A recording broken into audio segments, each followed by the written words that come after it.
Guys నేను ప్రీవియస్గా mini ఇంటి రుచులు వాళ్ళ ప్రైజెస్ గురించి ఒక వీడియో అయితే షేర్ చేశాను. ఆ వీడియోకి వచ్చిన కమెంట్స్ అయితే చూడండి. నిన్నెవరు తీసుకోమన్నారు, నువ్వు ఇంట్లోనే చేసుకొని తిని క్వాలిటీగా, అండ్ వాళ్ళ ఊరికే కూర్చోగానే పికిల్స్ ఏం ప్రిపేర్ అయిపోయి కొంచెం ఆలోచించి మాట్లాడు. వామ్మో అసలు ఎన్ని కమెంట్స్ వచ్చాయండి. అండ్ ఇప్పుడు ఇంకోటి చదువుదాము. ఇప్పుడు ఎవరెవరు బిజినెస్ని చెడగొడదామా అని ఉంటారు ఇలాంటి వాళ్ళు, వ్యూస్ కోసం లైక్స్ కోసం. అప్పుడు అలేఖ్య, ఇప్పుడు మిన్నీ ఇంటి రుచులు. మీకు పని ఉండదా, నచ్చితే తీసుకోండి లేకపోతే వదిలేయండి. అలా అయితే మీరు పెట్టండి బిజినెస్, నీకు అర్థమవుతుంది ఎలా పెట్టారో. మాటలు మాట్లాడడం కాదు, ఇలా బ్యాడ్ రివ్యూస్ ఇవ్వటం కాదు. వామ్మో అసలు ఒక్కొక్కరు ఎలా రియాక్ట్ అవుతున్నారో. అసలు వీళ్ళందరికీ ఏంటి ప్రాబ్లం నాకు అర్థం కాలేదు. నాకేదో అనిపించి నేను నా రివ్యూ షేర్ చేసుకున్నాను అంతే. ఇంత ప్రైసెస్ ఉన్నాయని చెప్పి ఒక్కొక్కరు అసలు ఎన్ని కమెంట్స్ వచ్చాయండి ఆ వీడియోకి అయితే. కొంతమంది పాజిటివ్గానే ఎక్కువ ఉన్నాయి అలా అన్నారు. అసలు కొంతమంది అయితే నిజంగా తిడుతున్నారు. నేనైతే అస్సలు ఎక్స్పెక్ట్ చేయలేదు ఇంతమంది అని. ఇది చూద్దాము, ఇది చదువుదాము.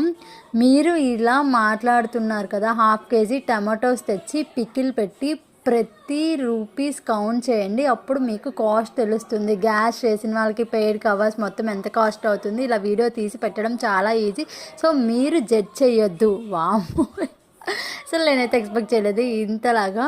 మీకు ఇష్టం ఉంటే తీసుకోవాలి లేకపోతే లేదు. ఇలా ఎందుకు పనికిరాని వీడియోస్ చేస్తారో. ఒక్కొక్కరు బిజినెస్ గురించి మాట్లాడడం నీకేం అవసరం అండి. Such a bad habit, stop interfering in others అంట. వావ్ భలే ఉంటాయి కదా ఇలాంటి కమెంట్స్ చదవడానికి. అలాగే అంత రేట్ పెట్టినా తీసుకున్న వాళ్ళు ఉన్నారు, వీళ్ళ దగ్గర తీసుకున్న వాళ్ళు ఉన్నారు. నీ దగ్గర మనీ ఉంటే నువ్వు కూడా తీసుకో. ఈ వీడియో వైరల్ అయితే మనీ వస్తాయి. నువ్వేమైనా అందరి మనీ సేవ్ చేయడానికి సేవ చేస్తున్నావు, ఎవరు బిజినెస్ వారిది. నేనే సేవ చెయ్యట్లేదని జస్ట్ నా రివ్యూ షేర్ చేసుకున్నా అంతే. ప్రైజెస్ ఎక్కువ ఉన్నాయని దానికి ఇంతలాగా తిడుతున్నారు. నిజంగా అసలు భలే ఉన్నాయి కమెంట్స్ అయితే.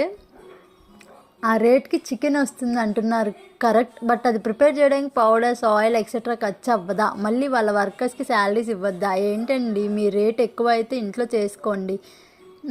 వెళ్ళిపోయింది. సో అలా అండి.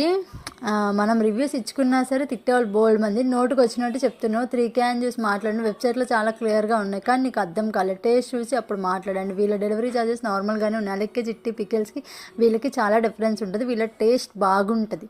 నేను తినలేదండి, నాకు తెలీదు. జస్ట్ నేను నా రివ్యూ ఇచ్చుకున్నాను అంతే. నాకు ఎక్కువ అనిపించింది చెప్పాను అంతే.